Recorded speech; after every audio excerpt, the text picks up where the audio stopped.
Bonjour à tous, bienvenue dans l'émission des sœurs siamoises, Angélique et Isabelle ou Isabelle et Angélique. Alors on va se poser des questions tour à tour et également y répondre à chaque fois toutes les deux. Mais attention, il y a une condition car nous sommes des pipelettes, nous avons un sablier pour nous donner un temps de réponse.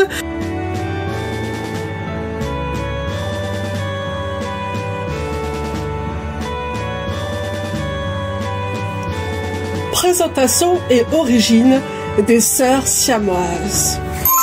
Pouvez-vous nous raconter comment vous êtes rencontrées à Paris lors de la semaine de la sensibilité? Tout est passé par un seul homme, un homme qui s'appelle Alban Bourdi, l'itinéraire d'un haut sensible. Oui, j'avais acheté son livre. Et bien après, je me suis amusée à lui poser des questions parce que voilà, il y avait des similitudes de parcours. Et puis il me dit, oh, tiens, ça te dirait d'aller à la journée de la sensibilité? Je dis, ah oui, avec grand plaisir, j'aimerais connaître des personnes et tout. Et donc c'était l'occasion en fait d'avoir une dédicace Alban sur mon livre et aussi de faire une photo avec lui. Je voulais faire la crâneuse. Mais sauf que moi, tête en l'air, j'avais oublié le stylo. Et puis j'avais personne pour nous prendre en photo parce que le selfie c'est pas top derrière un bar. Alors j'ai demandé à une dame toute gentille, toute mimi, et elle me prête gentiment son stylo. Et donc Alban a pu me faire la dédicace et cette dame en question a pu nous prendre en photo. Et puis forcément j'ai rendu le même service. Et puis après on s'est posé la question, mais comment on va faire pour se transmettre les photos? T'as qu'à les envoyer à Alban. Oui, j'allais pas donner mon numéro de téléphone à une inconnue. Je savais pas encore ça allait être ma sœur siamoise, dis donc. En tout cas, cette journée, elle était mémorable. Et puis, en plus, on a fait une scène de théâtre et on n'arrive même pas à se souvenir ce jour-là. C'est l'amnésie totale. C'est Freaky Friday, vraiment, c'est ça. Je ne sais pas pourquoi les gens, ils ont rigolé et on se souvient pas d'avoir joué ensemble. Si quelqu'un un jour retrouve une vidéo ou une anecdote pour nous rafraîchir la mémoire, nous sommes preneurs.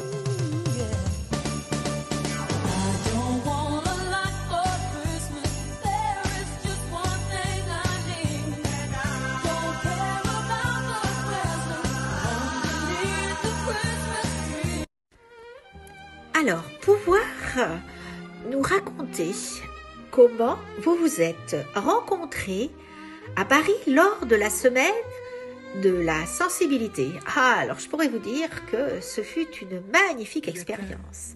Traversant une épreuve difficile et ayant pris mes billets de train longtemps à l'avance, je suis allée à la semaine de la sensibilité à Paris. Moi qui ne vais pas souvent à Paris, ça a été une vraie expédition. D'où vient le surnom des sœurs siamoises? Tiens, c'est ma sœur Isabelle qui l'a trouvé. Parce qu'en fait, on se comprend tellement dans nos neuroatypismes. On est joyeuse, on est inconditionnelle, on aime expérimenter. D'ailleurs, sur la toile, on a fait beaucoup de choses par empirisme. On aime tester, puis on adore faire les vidéos. On adore ne pas se prendre au sérieux. On adore les filtres. Alors, les sœurs siamoises, jusqu'au bout des ongles, pour reprendre ces termes. D'où vient ce surnom, les sœurs siamoises? Et qu'est-ce qu'il représente pour vous? Alors ce surnom, c'est moi qui l'ai inventé. Parce que j'estimais qu'il nous allait parfaitement bien. Nous partageons les mêmes intérêts concernant les nouvelles technologies, créer des vidéos, s'amuser sur le web, communiquer. Et notre rencontre sur Paris a été vraiment une vraie surprise parce que je peux vous dire que moi, je suis restée amnésique. Nous avons vécu des choses ensemble, je ne me rappelle plus. Peut-être que nous allons faire une expérience, peut-être en hypnose régressive, pour pouvoir nous en rappeler. Parce qu'à l'heure d'aujourd'hui, c'est le vide total. Et oui, comme je suis toujours en possession de livres, de stylos dans mon sac à dos, parce que je me déplace jamais sans mes livres, eh bien j'avais bien sûr des crayons.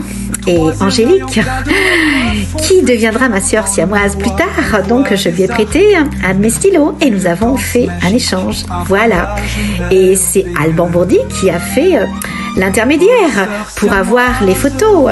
Quelles sont nos similitudes et nos synchronicités? Bah déjà, on est multi-10. Alors sachez que déjà d'avoir un 10, c'est pas évident, mais alors en avoir multiple, excusez-moi, je m'étouffe, et ben c'est compliqué pour les personnes de comprendre ce que c'est, et puis même les associations, malheureusement, il y en a plusieurs qui ne peuvent pas comprendre qu'on puisse cumuler plusieurs 10. Donc, ensemble, nous cheminons à comprendre notre fonctionnement et à aussi à réaliser nos rêves, à réaliser nos projets. Quelles similitudes et synchronicités vous permettent le plus dans votre parcours? Tout nous ressemble, tout nous rassemble. Nous vivons à peu près les mêmes choses. C'est pour vous dire que les sœurs siamoises nous vont à ravir. Et je peux vous dire que nous passons de merveilleux moments à nous raconter nos petites histoires abracadabrantes pour trouver des solutions et nous apporter surtout de l'entraide. Comment vos 10 et vos autres petits troubles magiques influencent-ils votre manière d'interagir avec le monde? Vous voyez bien que en haut ça fume. Mes petits troubles, quand ils se mélangent tous ensemble, c'est le chaos là-haut. D'ailleurs, voyez, mes cheveux, ils en sont tout violets. Alors, je peux avoir ce qu'on appelle des tics de langage, avec des tulacums, comme des donc, tout le temps. Voilà, ça coupe une communication fluide. Quelle place accordez-vous à l'humour et à l'autodérision pour relever les défis quotidiens? Eh bien, je crée tout le temps. C'est-à-dire que quand je suis en difficulté, eh bien, je vais trouver des solutions. Donc voilà, voyez, ça fume. Et quand ça fume, faut que ça sorte, quoi. Donc voilà. Bon, y a-t-il une anecdote qui illustre vos aventures et rebondissements en tant que neurodivergente? Bah oui, Alors vous savez, quand je suis fatiguée, moi, je compte en cuillères, donc j'ai 12 cuillères. Donc si je passe déjà une mauvaise nuit, vous enlevez 2 cuillères. Ensuite, si par exemple j'ai à me déplacer en voiture, que j'ai besoin de regarder mon itinéraire, donc déjà ça cogite là-haut, ça cogite, ça fume. Donc voilà, ça m'enlève déjà 1 cuillère en plus. Et puis après, si je me trouve devant beaucoup de monde, dans la foule ou dans du bruit énorme, ça y est, vous pouvez comptabiliser encore 2 cuillères en moins. Donc voilà, mon parcours est semé de cuillères en moins ou en plus, ça dépend. Quand je vais dans un endroit qui est très ressourçant, comme la nature, les cascades, les rivières, ah oui aussi, j'oubliais de vous dire que mes oublis, ma mémoire de travail, vous voyez, ça fume. Ma mémoire s'enfuit, elle s'évapore. Mes clés, où sont mes clés? J'ai encore de mes clés. Où est-ce que j'ai mis quelque chose? Ça y est, je sais plus où je les ai mis. Vous voyez, ces petits troubles sont des fois très perturbants. Ah oui, il faut que je vous explique aussi. Une journée où on n'a fait que rire avec ma sœur siamoise. Mais nous avons ri, qu'est-ce qu'on était bien. On ne pouvait plus s'arrêter. Eh bien oui, dans les abeilles, quand vous rencontrez 2 Isabelles, ça fait Isabelle avec un S. Et quand vous mélangez les lettres, vous retrouvez le nom abeille. C'est un feu d'artifice, une danse d'étoiles complices. Neurodiversité 10. Un haut quotidien haut en couleur. Comment vos 10 et vos autres petits troubles magiques influencent-ils votre manière d'interagir avec le monde? Tous ces secrets que j'ai cachés. Quelle place accordez-vous à l'humour et à l'autodérision pour relever les défis du quotidien? Y a-t-il une anecdote qui illustre vos aventures et rebondissements en tant que neurodivergente? Je vous laisse le découvrir en vidéo.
Alors, si je dois donner une anecdote dans mon quotidien de neurodivergente, vous savez quand par exemple il faut faire le mot de passe sur Internet.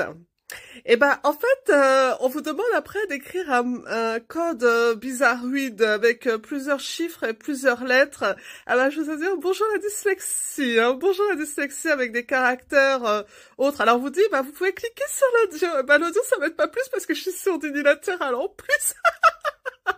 Mais je trouve bien énervant. Donc, des fois, je passe un temps fou à refaire ce code. Pourtant, je suis pas un robot. Ah non, tout sauf un robot. Non, je vous assure, mais je suis 10. Multi-10.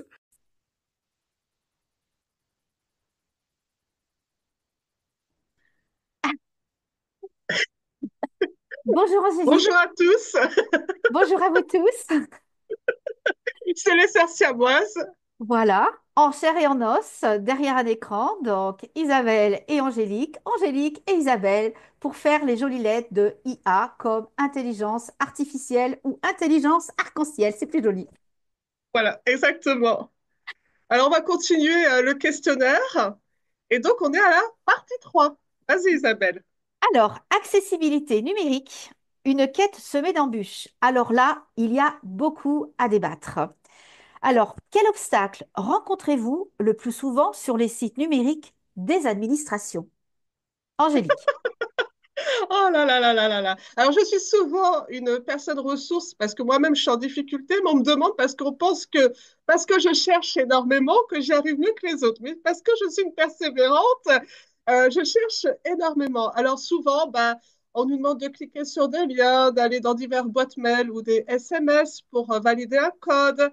Donc, c'est beaucoup plus difficile, surtout quand on veut aider les autres. Déjà, pour soi, c'est pas évident.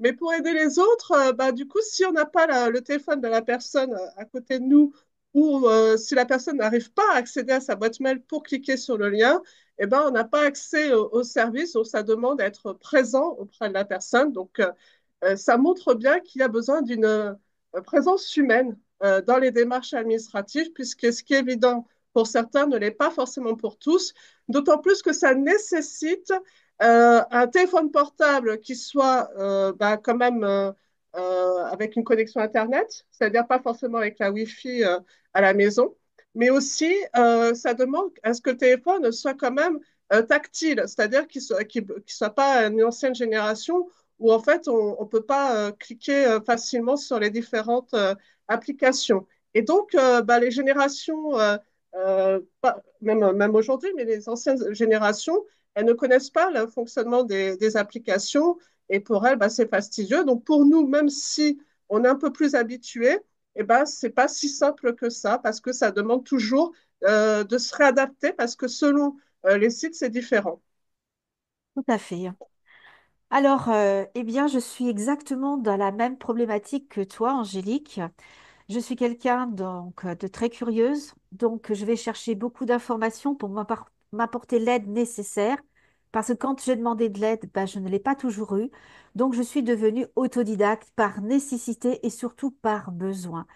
Ce qui m'a occasionné beaucoup de fatigue, énormément de fatigue, parce que la persévérance, eh bien, quand on ne sait pas quelque chose, on va aller jusqu'au bout des choses et nous allons trouver, chercher. C'est pour ça qu'on m'avait surnommé donc l'inspecteur gadget, parce que je veux rester aussi joyeuse dans mes recherches, parce que je ne veux pas abandonner. Et les sites à l'heure d'aujourd'hui ne sont pas en accessibilité universelle. Il faut savoir que voyager sur le web, quand il y a trop d'informations, tue l'information, hein. Moi, j'ai eu la chance de rencontrer Aurélie de Vigenère de 6x10 qui m'a aidée pour travailler sur le web parce que bah, lire des PDF, me servir de ma synthèse vocale donc de chez Microsoft parce que je ne savais pas m'en servir. C'est grâce à elle que j'ai su m'en servir encore à l'heure d'aujourd'hui. Elle est restée en rade, ma synthèse vocale, donc je suis passée par autre chose grâce à une conseillère numérique que je vais voir toujours à l'heure actuelle pour tous mes petits problèmes administratifs de tous les jours et pour comprendre justement eh ben, la technique. Voilà. Et du coup, Isabelle, pourquoi tu penses que ces plateformes restent si peu accessibles?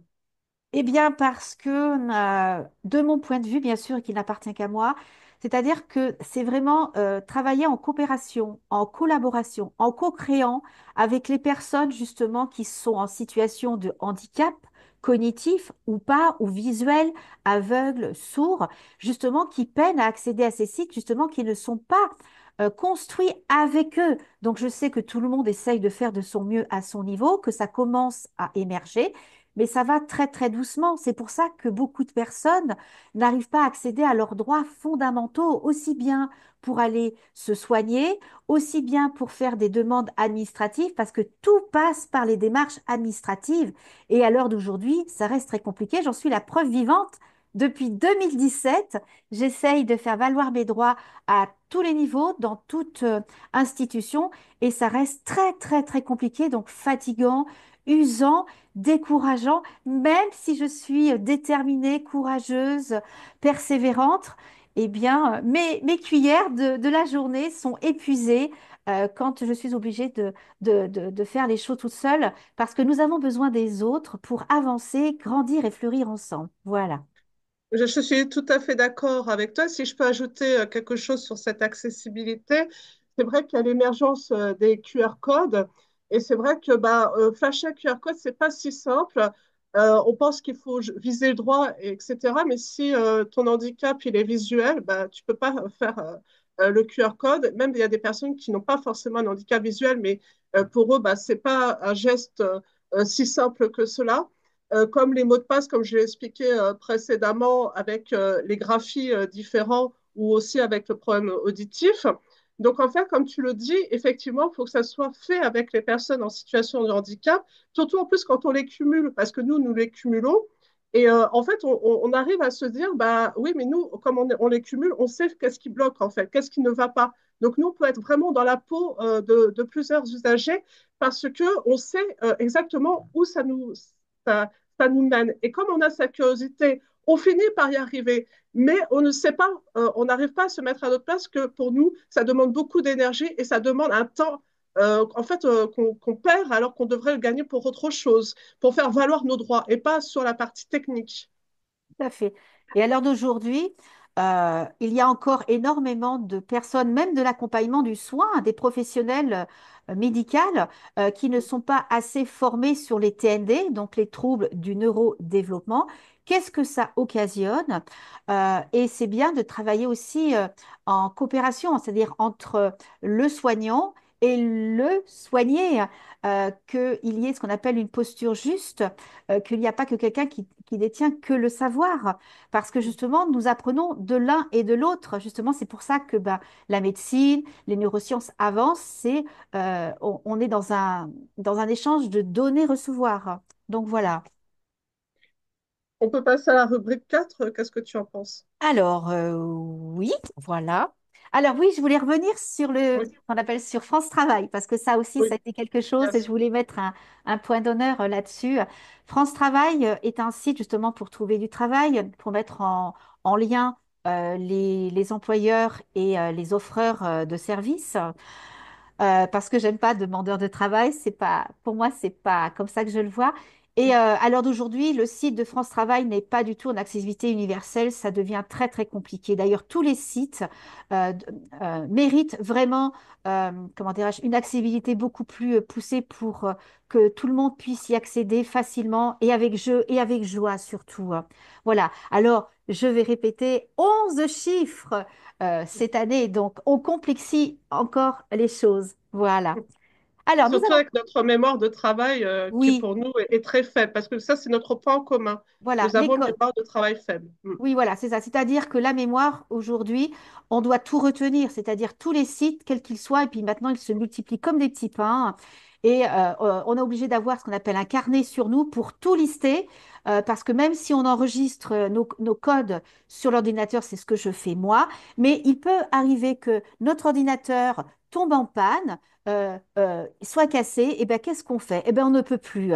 Donc, si on n'a pas un petit cahier, pour marquer tous nos mots de passe qui se complexifient d'année en année, de jour en jour, parce que maintenant, il y a des authentifications. Je sais que c'est pour notre sécurité, mais ça rajoute encore une charge mentale. Cette fameuse charge mentale, qu'on a et qui grandit de jour en jour parce qu'on demande aux citoyens de faire le travail de toutes ces institutions, c'est-à-dire que l'État plateforme, à l'heure d'aujourd'hui, comme il est construit, eh bien, se déresponsabilise et on met tout sur le citoyen.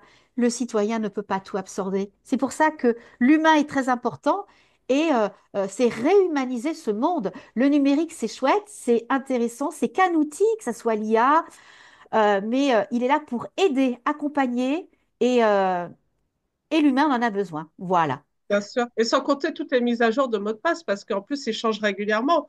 Donc, pour nous, c'est encore plus perturbant. Et puis, comme on ne peut pas le faire à notre convenance, parce que comme il est complexifié selon leurs normes à eux, c'est-à-dire leurs normes à eux de mémorisation, qui ne sont pas les nôtres.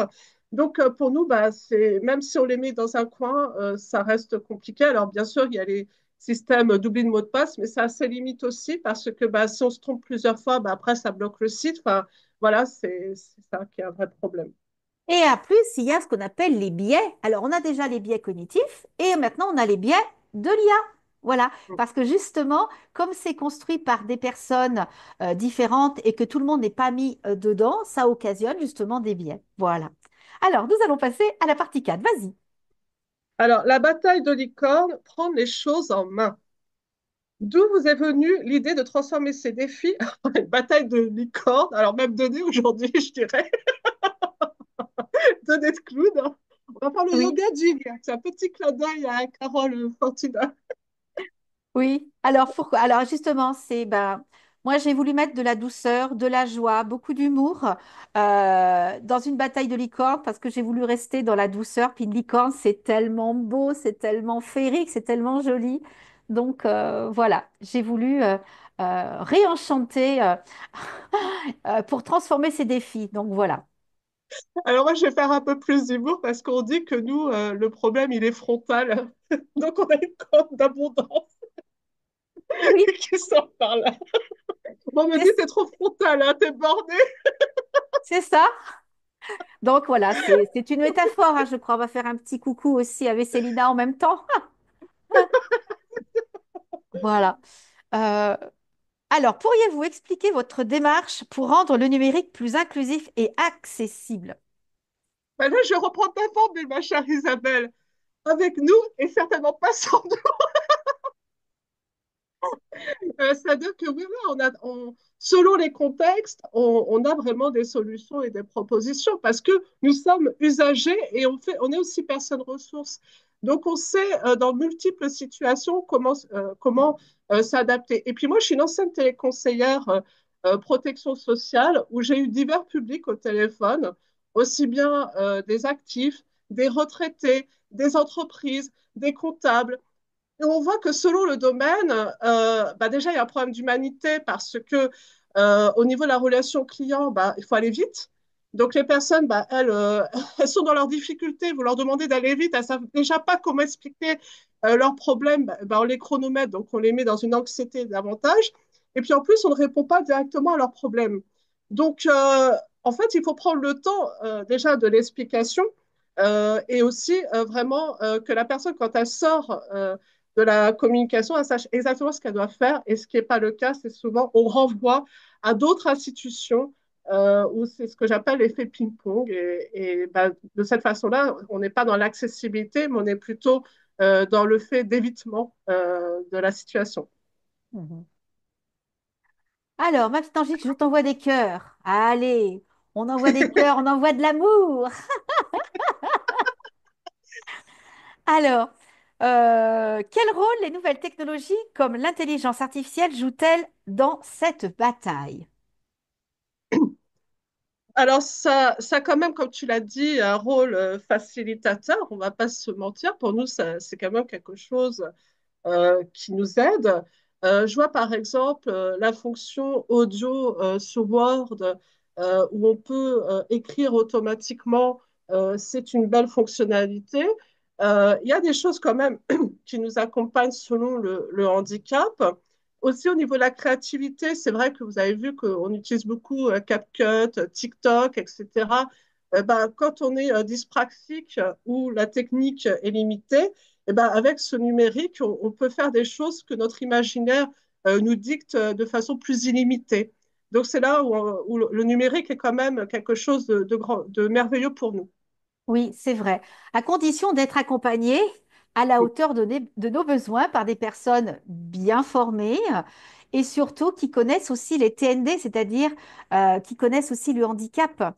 Alors, moi, la technique, je dis merci à la technique parce que c'est grâce à elle bah, que je sais plein de choses. C'est grâce à elle que j'ai fait des rencontres sur le web, sur la toile, justement, parce que c'est des outils de communication de mise en lien, de partage, d'échange. Et ça, c'est merveilleux parce que on peut être en France, nous pouvons être aussi en Belgique, aux États-Unis, au Canada, un petit peu partout en France. Et c'est ce qui nous rassemble, la technologie.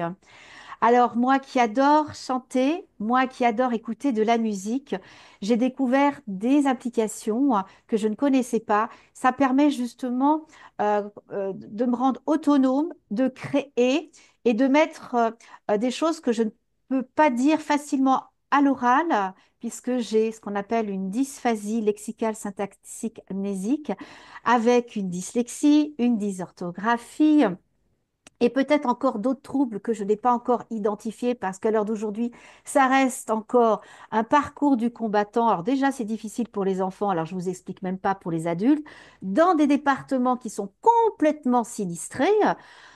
Donc voilà, ça reste compliqué. Et donc, je me suis tournée vers la chanson et la musique. Et là, je me régale et ça me permet de créer de plus en plus et d'être, comment dirais-je, créative. Ma synthèse vocale aussi, lire aussi mes PDF parce que la lecture, pour moi, ça reste très compliqué. Même si je sais lire, ça m'occasionne de la fatigue. Donc, je voyage entre la lecture euh, par ma synthèse vocale et la lecture papier. Sauf que mes livres ne ressemblent plus à des livres puisqu'il y a plein d'annotations, il y a plein de couleurs, il y a des dessins, il y a des post-it. Voilà, parce que je lis différemment, j'apprends différemment. Et voilà. J'ai le même besoin que toi, même quand je fais des formations, c'est-à-dire d'avoir le support écrit, papier, parce qu'en fait, bah, dans les entreprises aujourd'hui, on nous dit zéro papier, il ne faut pas imprimer, alors que nous, c'est un besoin d'avoir le support papier. Et donc, d'avoir nos propres annotations, de s'approprier les connaissances, parce que on a chacun des mémoires ou des façons d'apprendre plus ou moins fortes, soit en visuel ou de façon auditive ou de façon kinesthésique. Hein. C'est pas, on n'a pas les choses de la même façon selon son développement, même si les trois doivent être développés. Mais c'est vrai que nous, le corps est important dans notre approche de l'apprentissage. Et donc, bah, dans ce système où on veut uniformiser tout, comme les démarches administratives, où on pense que tout le monde fonctionne pareil, et ben, en fait, on nous perd. Et nous, c'est pas qu'on est moins intelligent ou qu'on n'est pas capable, c'est juste des choses très simples, mais qu'on ne veut pas appliquer. Et donc, les annotations que tu fais, en fait, moi, je les fais aussi dans mes supports de formation, parce que c'est comme ça que je retiens, c'est comme ça que je m'approprie les connaissances. Et il y a besoin de ce temps-là. C'est pas un temps qu'on doit squeezer, en fait. C'est un temps qui est pour nous nécessaire pour après être vraiment à l'aise dans nos apprentissages. Tout à fait, c'est bien cela. Alors, nous pouvons passer à la question 5, Angélique. Alors, co-création et potion magique. Quelle potion magique avez-vous déjà inventé pour naviguer plus facilement sur la toile? Alors, des potions magiques, eh bien, c'est des potions qui viennent intuitivement. Des fois, je ne me pose pas la question, elles viennent tout de suite, c'est comme mes idées. Donc, j'expérimente, je cherche et je trouve. Et des fois, il y a quelque chose que j'ai cherché pendant longtemps, puis un beau jour, ça vient tout seul. Et des fois, ça vient par, comment dirais-je, par plusieurs pluies, gouttes d'eau et des fois beaucoup en abondance. Alors après, il faut que que je fasse le tri. Et toi, Angélique?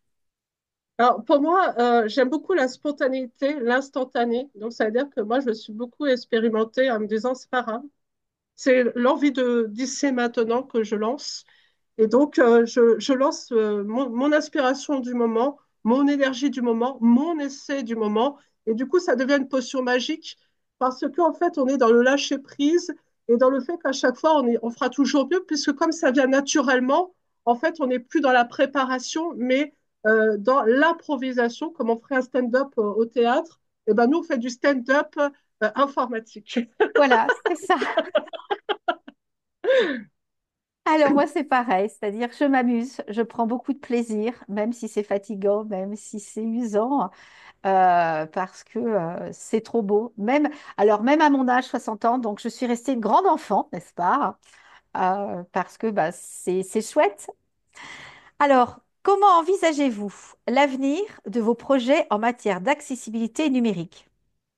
Alors, bah, toujours le côté autodidacte. Moi, là, je suis en train de me perfectionner sur Canva. J'ai pris une formation en ligne pour pouvoir me perfectionner, parce que j'adore faire les montages vidéo et les effets pyrotechniques. C'est un peu mon rêve de faire aussi bien de l'art vivant, mais également du cinéma ou des reportages. Même ce que là, on est en train de faire, une émission de sensibilisation, de prévention et de partage de nos expériences au niveau des 10, une émission que j'espère pourra permettre de mieux comprendre ce que sont les TND, mais aussi, que j'ai envie de dire, le spectre neuroatypique, puisque nous, on cumule les neuroatypies, mais comme tu l'as dit, il y a des choses qu'on ne sait pas forcément parce que les tests sont n'arrivent pas à naviguer sur les différentes choses. Moi, je vois par exemple, là, je viens de suivre une formation sur le TDAH avec l'association Hyper Super. Et en fait, bah, ce qu'on nous dit, c'est très intéressant, mais dans les faits, le TDAH n'est pas étudié avec les 10 parce qu'il y a une méconnaissance du TDAH. Et pourtant, c'est souvent associé. Le pourcentage est énorme d'associations TDAH 10. Donc c'est là où ça m'interpelle, c'est-à-dire qu'en fait, même dans le suivi médical, quand on nous dit qu'il faut passer par le médecin généraliste qui lui-même ne connaît pas ça, Tout à fait. c'est un vrai problème parce que nous, on les connaît, nos problèmes. On les dit, on les énonce, on les évoque. Puis il y a aussi un côté héréditaire où nos enfants sont un appui pour comprendre ces choses-là que nous-mêmes, on ne savait pas, puisqu'en plus, selon les générations, bah, ce n'est pas la même chose. Et donc, malgré ça, bah, en fait, on est en situation de recherche et de compréhension, même encore, même si aujourd'hui on a un peu plus de réponses, on le recherche. Et c'est ce qu'on fait, moi, Isabelle, à travers ce qu'on vous propose, c'est-à-dire, à force de collecter, d'aller faire des webinaires à droite et à gauche, d'assister à des ateliers aussi. Et ben, ça nous permet de trouver bah, des personnes qui, comme nous, pourront nous apporter des réponses. Tout à fait. Alors, qu'aimeriez-vous transmettre aux personnes qui partagent vos défis? En fait, c'est pas simple parce que selon la proportion des neuroatypies, il y a des personnes qui n'arriveraient pas à faire ce que nous on arrive à faire. C'est-à-dire que, en fait, c'est parce qu'on a aussi des points forts que on y arrive. Mais les personnes qui n'auraient pas de points forts, c'est encore pire que nous, en fait. J'ai envie de dire. Après, je ne cherche pas à comparer, mais j'essaie d'expliquer que c'est pas parce que il y a une certaine façon, une force qui nous pousse à y arriver, que derrière, c'est pas une énergie et c'est pas une fatigabilité sur notre santé mentale, puisqu'en fait, ça nous demande, enfin, c'est pas gérable, quoi. C'est épuisant et on aimerait faire autre chose que passer notre temps à réclamer, à demander, à revendiquer nos droits, qui sont des droits pourtant enfin, je cherche le mot, mais Légitime, hein. si légitime. Voilà, merci. Voilà. Alors, ce qu'il y a, c'est qu'à l'heure d'aujourd'hui, je trouve ça triste quand même qu'en 2024, qu'il y ait encore autant d'ignorance par beaucoup d'acteurs. Alors, en entreprise, ça reste encore compliqué hein, parce qu'il n'y a pas assez de sensibilisation dans les entreprises pour pouvoir connaître les troubles 10 ou le handicap quel qu'il soit, parce que beaucoup de personnes aussi ne déclarent pas leur handicap par, parce que bah, c'est un choix de leur part, ou alors parce qu'ils ont honte, parce qu'ils ont des peurs aussi. Sauf que la personne qui vit ces troubles se prive d'aménagement.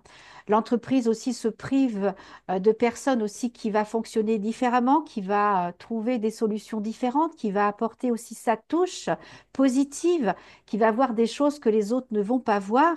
Et ce qu'il y a, c'est que dans chacun, nous avons des trésors, souvent des fois cachés.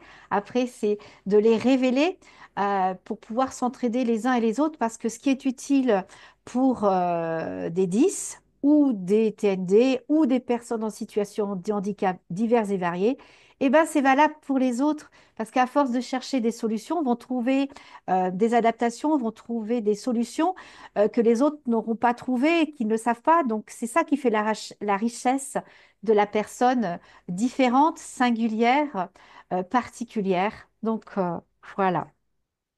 Oui, je suis profondément touchée par ce que tu dis, parce que vraiment, on est encore dans cette recherche, dans cette quête. Et j'espère que l'émission qu'on est en train de faire va permettre à des associations ou même à des personnes qui partagent les mêmes expériences ou même d'autres expériences.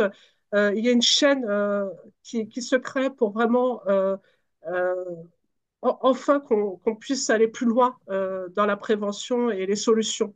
Parce Oui, que dans le domaine de l'entreprise, comme tu l'as évoqué, moi j'étais aussi dans ce cas-là, surtout en étant conseillère où en fait, ben, il faut aller vite, où en fait, on fait des protocoles bateaux qui ne sont pas adaptés pour tout le monde. Quand vous avez une personne qui a une maladie de Parkinson au téléphone qui vous dit, bah non, je ne peux pas prendre un crayon pour écrire une adresse, on voit bien que ce n'est pas adapté. On voit bien que si la personne nous appelle, c'est pour avoir une réponse immédiate, c'est pas pour lui dire faire un courrier, quelque chose où on va lui répondre par écrit alors qu'on pourrait lui dire à l'oral.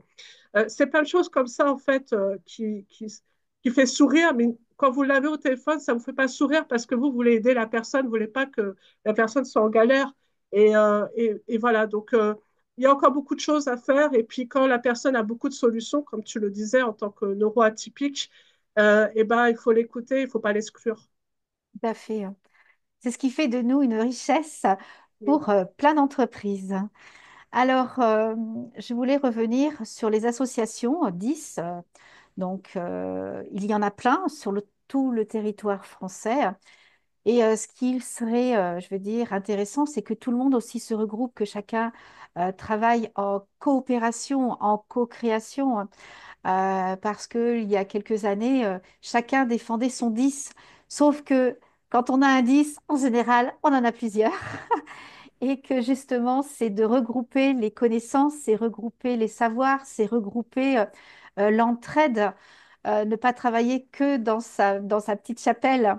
Alors, moi, j'ai eu la chance de rencontrer Atoudis en 2017, donc pour la journée des 10. Ce jour-là, elle m'avait donné gracieusement des petits livrets que j'ai ramenés aussi dans mon département, hein, justement pour pouvoir, comment dirais-je, disperser le savoir. Et à l'heure d'aujourd'hui, bah, ce qu'on appelle les sciences, les neurosciences, les médecins, des chercheurs, donc travaillent avec maintenant l'éducation nationale. Pour pouvoir avancer ensemble, pour trouver des solutions autant pour les enfants que pour les adultes et travailler tous ensemble, c'est-à-dire qu'il n'y a pas que l'éducation nationale, que les parents, que les chercheurs, que les médecins, c'est vraiment travailler ensemble, justement pour le bien-être de tout le monde, parce que c'est hyper important. Quelqu'un qui est bien dans ses baskets va pouvoir évoluer dans ses apprentissages et aller sur la voie qu'il se sera choisie, parce que souvent, on va parler à la place de la personne handicapée, en situation de handicap, on va choisir, on va décider pour elle ce qui est bien ou ce qui est pas bien. Eh bien non, l'écoute active, c'est aussi de s'intéresser, ce qu'on appelle au choix de la personne, si elle a envie de faire ce métier-là. Parce que si on lui impose un métier, elle le fera pas avec amour, elle le fera avec, comment dirais-je, difficulté. Et non, c'est vraiment, comment dirais-je, agir dans l'intérêt de tout le monde, voilà. Et pas choisir parce que les métiers sont en tension. Moi, ça me fait doucement rigoler. On va orienter les personnes dans les métiers en tension. Mais si c'est pas sa vocation, s'il n'en a pas envie, si ça ne lui fait pas plaisir, eh bien, ça ne sera pas un bon élément dans l'entreprise. Enfin, c'est agir avec du bon sens. J'ai été très surprise de voir que justement ces métiers en tension étaient demandés à France Travail pour les personnes en situation de handicap. Donc, il faut qu'on m'explique, à part peut-être au niveau cérébral, mais si le handicap il est moteur ou avoir une station debout prolongée, comment cette personne peut faire ces... des métiers pénibles, parce que ceux que j'ai vus, en tout cas, ça demandait quand même soit une disponibilité physique, bah, on va dire, où il faut y aller, quoi, ou avoir quand même un petit peu de faculté mentale pour pouvoir y accéder. Donc, je suis assez surprise de voir que, en fait, comme on ne sait pas où trouver ces personnes-là, ben, on va même jusqu'au au handicap pour combler, alors qu'en fait, c'est pas adapté. Tout à fait. Voilà. Alors, nous allons peut-être passer à la question 6. Oui, Et je vois que nous avons que 10 minutes, puisque ce sont des réunions de 40 minutes. oui. Donc, si ça coupe, ça coupera. Euh, On voilà. va essayer d'être concis. Voilà. Joie, légèreté et autodérision, votre signature. Pourquoi est-il si important de garder l'authenticité et la légèreté dans cette lutte pour l'accessibilité? Eh bien, quand on prend les choses avec légèreté, avec joie, avec amour, avec beaucoup de créativité, eh bien, je trouve que tout le monde s'y retrouve, déjà dans sa santé mentale, dans son bien-être personnel, et c'est mieux que d'être en colère, même si la colère est très importante parce qu'elle permet aussi de poser ses propres limites, à ne pas dépasser un certain territoire, et aussi pour le respect de soi et de l'autre. Toutes les émotions sont importantes pour avancer, savoir les reconnaître, pour pouvoir mieux les accueillir et les accepter, hein. Dans mon cas, j'ai utilisé l'art-thérapie par empirisme. C'est-à-dire que dans mon processus créatif, comme j'étais vraiment noyée dans les démarches administratives pour faire valoir mes droits, je me suis mise à écrire, je me suis mise à faire, à me poser la question sur ma vie, sur mon CV, sur ma lettre de motivation, sur ce que j'ai envie de faire. Pour revenir à ce que tu disais, c'est pas nous caser là où on n'a pas envie, c'est faire ce qu'on a envie de faire et arrêter de nous dicter ce qu'on ne veut pas faire. Alors c'est vrai que des fois on nous trouve doués dans certaines choses comme le secrétariat ou des choses comme ça, mais c'est pas forcément dans ça que j'ai envie de faire. En fait, oui, ok, je peux être douée dans ça, mais c'est pas ça que je veux faire. Moi, ce que je veux faire, c'est surtout quelque chose qui relève de l'humain, quelque chose où je me sens utile, quelque chose d'artistique. Et ça, bah, en fait, même si on a travaillé et qu'on doit rendre des comptes à France Travail, France Travail n'a pas à nous dicter ce qu'on doit faire. Donc, moi, j'ai dû prendre les choses en main. J'ai dû investir dans mes formations, qui ne sont pas financées d'ailleurs, et pour pouvoir asseoir ma légitimité d'aujourd'hui. Donc, je suis restée authentique. Je suis restée authentique. J'ai été jusqu'au bout de l'affirmation de moi. Oui. Alors moi, j'ai eu de la chance. Moi, la dernière formation que j'ai faite, je l'ai fait avec choix, avec vraiment l'envie pour devenir une sophrologue, on va dire, atypique, ludique et originale. Pourquoi? Comme je n'avais pas accès aux soins, eh bien, j'ai dit, je vais m'occuper de moi en profondeur et je vais aller voir ce que mon corps me dit. Et j'ai fait vraiment une formation, voilà, c'est une des meilleures formations que j'ai faites. Et donc, je veux poursuivre là-dedans, mais le numérique fera partie ce qu'on appelle du voyage. Pourquoi? Parce qu'à l'heure d'aujourd'hui, c'est aussi, comment dirais-je, agir aussi à travers un écran, puisque maintenant, il y a beaucoup de soins qui se font alors, comment on dit, en télé, Consultation. voilà, en téléconsultation. Pourquoi? C'est se mettre aussi euh, euh, aux nouvelles technologies.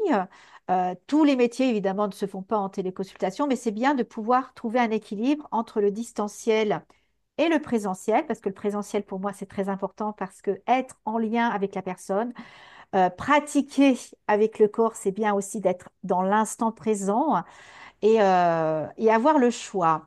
Et puis, toutes les démarches maintenant, quelles qu'elles soient, passent par le numérique, toutes les démarches administratives, mais c'est tellement lourd. Et au lieu de le mettre en FALC, c'est-à-dire en facile à lire et à comprendre, qui serait beaucoup plus logique pour tout le monde s'y retrouverait.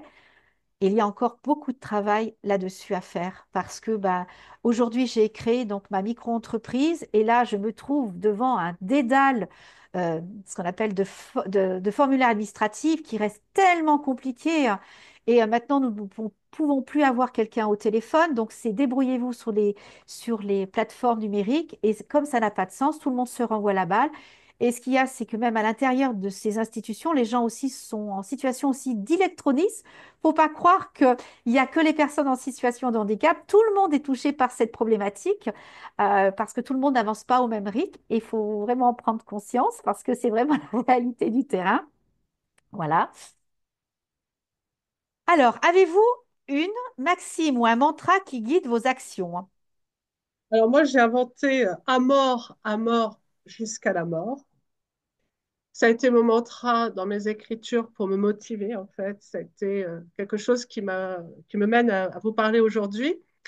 L'amour de la vie sans avoir peur de la mort, c'est-à-dire la vivre ici et maintenant, et le faire avec ce qui nous fait vibrer. C'est-à-dire l'art-thérapie, c'est quelque chose qui me fait vibrer. Pourquoi? Parce que c'est l'accompagnement en connaissant les spécificités de l'être humain, selon son schéma de pensée, mais aussi le fait que chacun est artiste et qu'en fait, nous sommes tous égaux sur notre légitimité, sur la place que chacun peut apporter. Chacun apporte quelque chose, sa pierre à l'édifice. Et le fait de ne pas avoir forcément de technique, mais d'explorer la technique ou la matière, permet en fait de révéler autre chose qu'on ne pourrait pas faire si on était juste cantonné à la technique. Et je pense que c'est ça que m'a expliqué la dyspraxie. La dyspraxie m'a appris à faire autrement. Tout à fait. Et je te rejoins sur l'art-thérapie parce que je suis ce qu'on appelle aussi ma propre art-thérapeute parce que c'est grâce justement que ça soit au dessin, à l'écriture, à la peinture, à l'aquarelle, et donc, dans le domaine du numérique, parce que j'adore créer des vidéos, ça me permet d'exploser ma créativité, parce que ça me permet aussi de voir les choses différemment. Et quand nous n'avons pas le vocabulaire, le langage ou les mots, eh bien, une image vaut mille mots. Et ce qu'on appelle, il n'y a pas besoin de parler pour être créatif. Moi, je peux être créative dans la nature. Je me sers de la nature pour créer même des mandalas par terre avec des feuilles, avec des branches. Je crée partout. Donc voilà, même dans la cuisine. Voilà. Et avant que la vidéo se coupe, Oui. tu peux me dire ton expression là, que Ah j'aime oui. bien.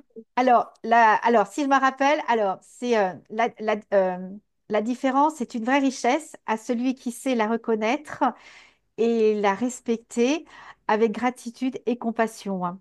Voilà. Et j'aime bien aussi ton expression de ne pas être une tarte ou je sais pas quoi. Ah oui, à force de rentrer dans le moule, on finit par ressembler à une tarte. Oui, tout à fait. Ah, j'adore celle-là.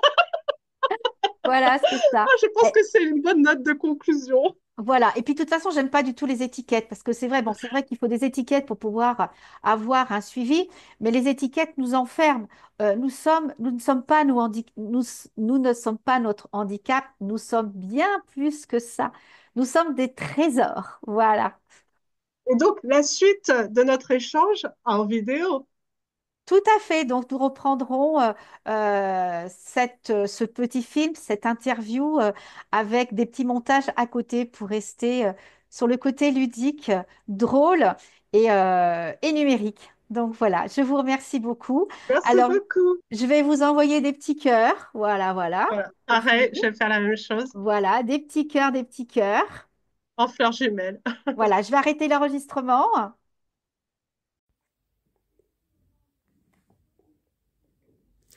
Perspective et inspiration. Comment vos expériences personnelles ont-elles transformé votre vision du monde numérique?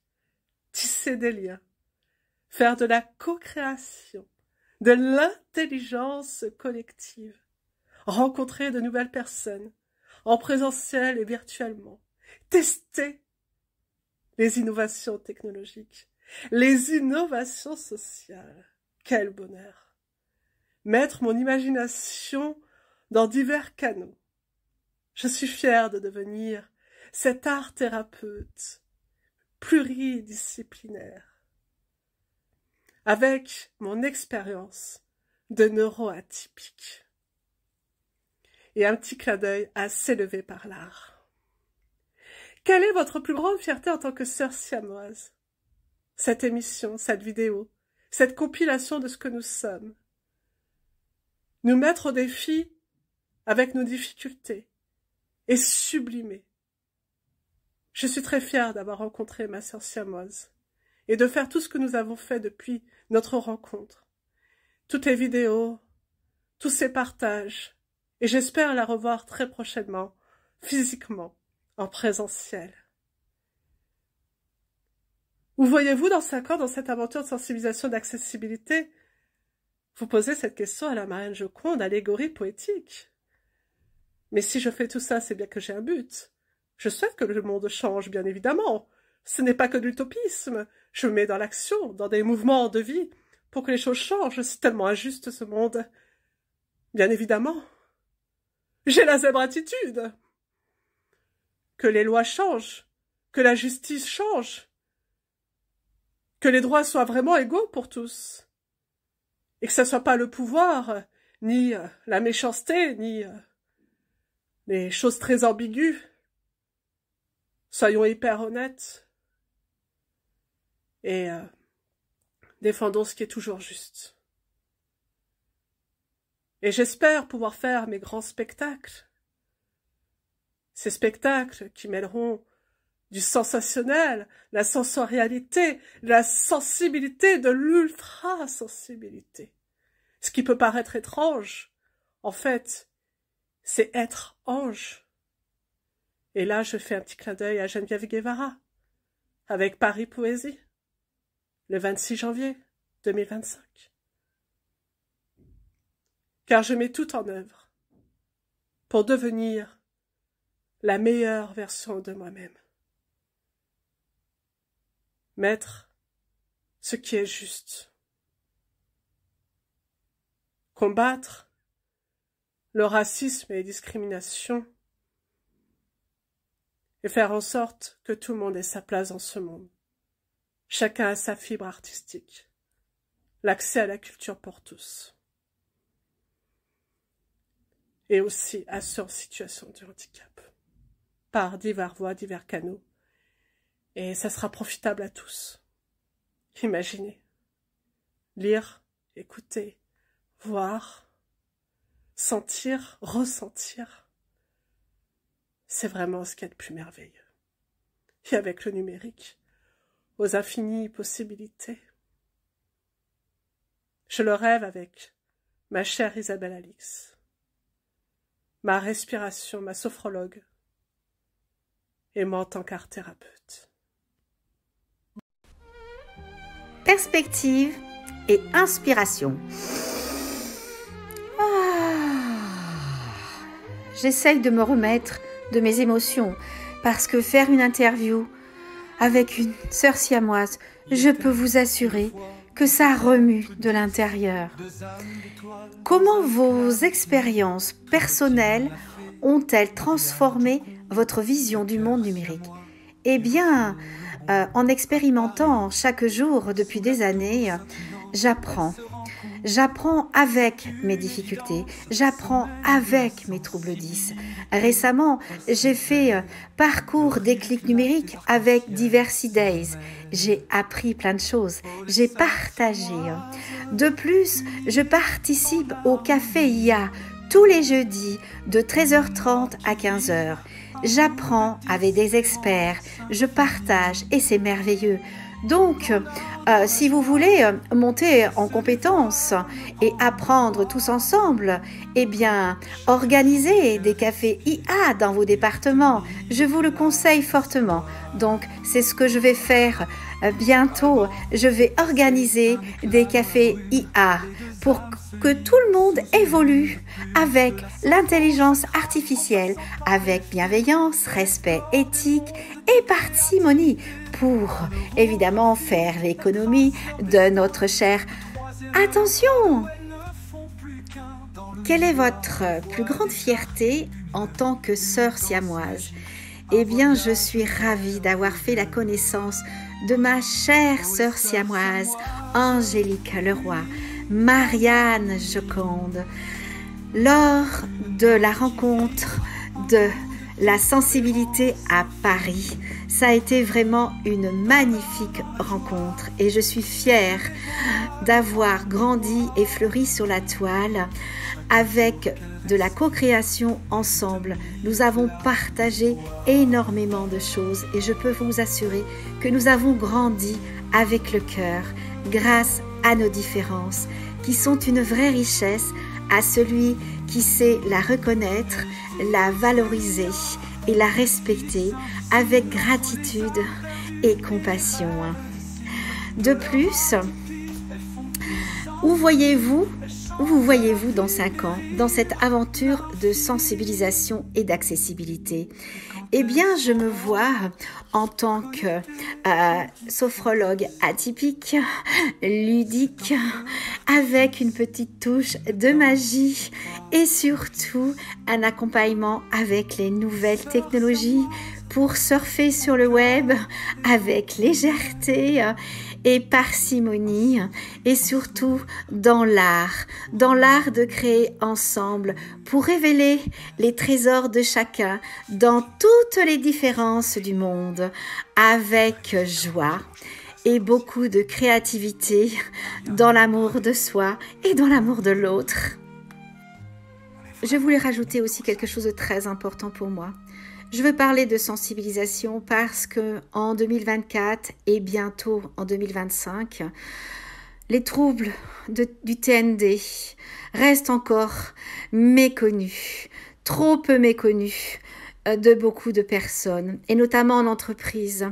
Faire de la sensibilisation par le jeu va être une de mes préoccupations premières, sensibiliser encore et encore les entreprises que la différence est une vraie richesse et que de savoir que nous avons des trésors au fond de nous peut rendre service à toutes les entreprises.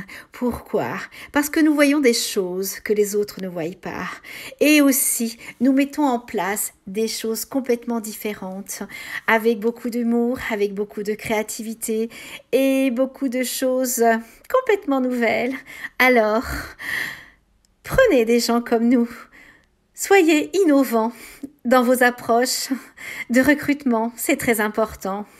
De recruter des personnes neurodivergentes avec des idées qui partent dans tous les sens et qui mettent des étincelles dans votre vie. Alors, pensez à nous, vous ne serez pas déçus. Conclusion, une note d'espoir et de magie. Eh bien oui, la magie s'invite tous les jours. Si vous deviez offrir une potion magique au monde pour une meilleure inclusion, que contiendrait-elle? Eh bien, déjà de la joie, de la créativité pour parsemer dans notre quotidien et le partage, la co-création. C'est important de co-créer ensemble, main dans la main. Pourquoi? Parce que seul, on va vite et ensemble, on va plus loin. C'est un proverbe africain. Alors, mettez des étoiles dans votre vie. Mettez de la lumière dans votre recrutement. Mettez de la lumière partout. Vous avancerez d'abord plus vite parce que quand il y a de la lumière, eh bien, la lumière éclaire le chemin de tous.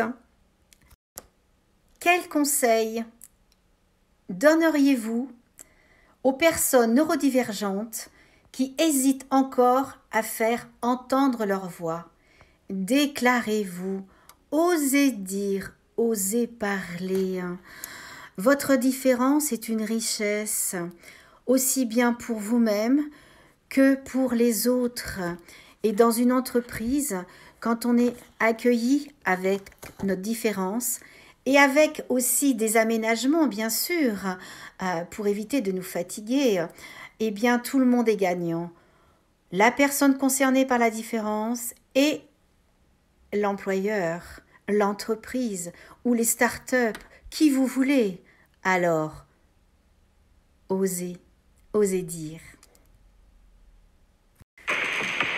Alors merci du fond du cœur. Merci à ma sœur siamoise Angélique. Merci à Alban Bourdi et Sourdou Essence pour ces belles rencontres, pour tout ce qui a été fait depuis notre rencontre. Il y a des choses aussi qui se trament en secret, donc pour l'année 2025, pour une rencontre au mois de mai. Donc je ne vous en dirai pas plus pour l'instant, donc c'est une grande surprise. Tout ceci se travaille dans l'ombre, mais avec joie, avec créativité, et croyez-moi, ça va faire du bruit. Alors merci pour cette dose de magie. Vous voyez, les étoiles s'allument autour de moi. On a le bruit aussi de l'artifice, parce que quand deux sœurs siamoises se rencontrent, dans une rencontre pour la sensibilité, eh bien, ça fait un joyeux feu d'artifice. Alors, merci encore pour toute cette authenticité et la joie dans un combat qui éclaire les esprits et ouvre les cœurs surtout. Voilà. Merci.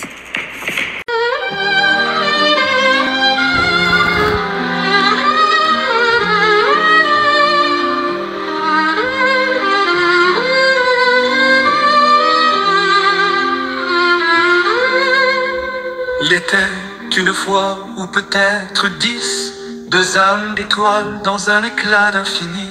Tricotine la fée, Marianne Joconde, deux cœurs siamois qui refont le monde. À Paris, sous la tour scintillante, elles se rencontrent.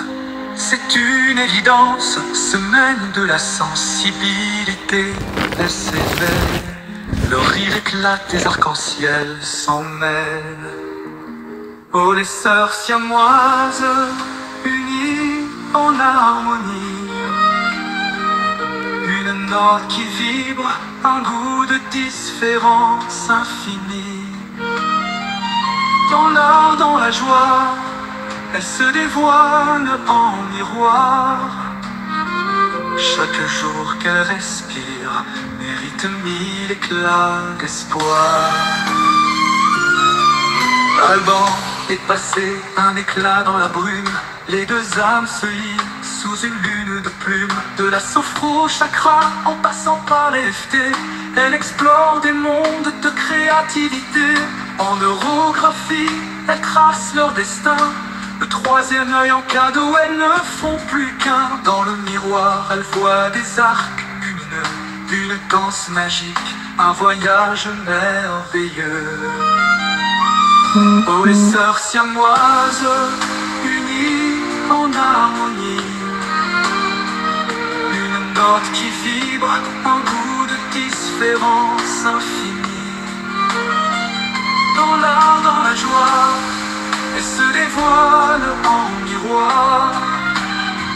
Chaque jour qu'elles respirent mérite 1000 éclats d'espoir.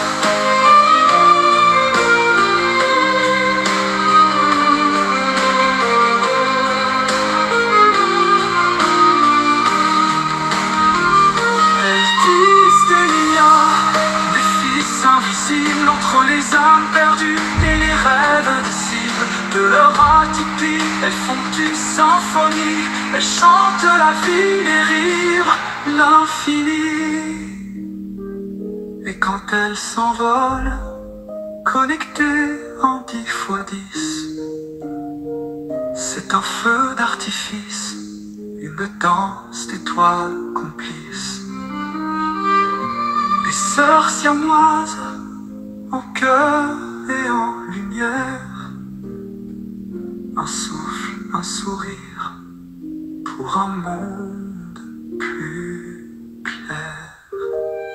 Tricotine, t'as vu ce nuage? On dirait une licorne qui mange une glace arc-en-ciel. Marianne, arrête, je pleure de rire. On est vraiment nés pour ça.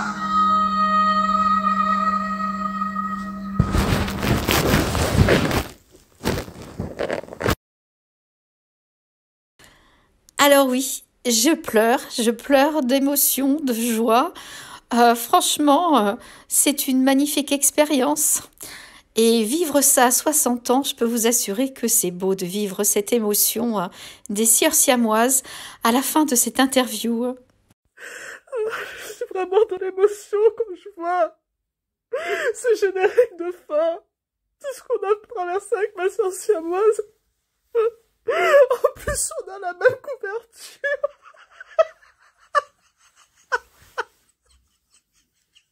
Regardez, vous l'avez pas vu. On a la même couverture. Alors, je sais même pas si je peux rire ou si je peux pleurer. Mais c'est ça, l'ultra-sensibilité. C'est magique.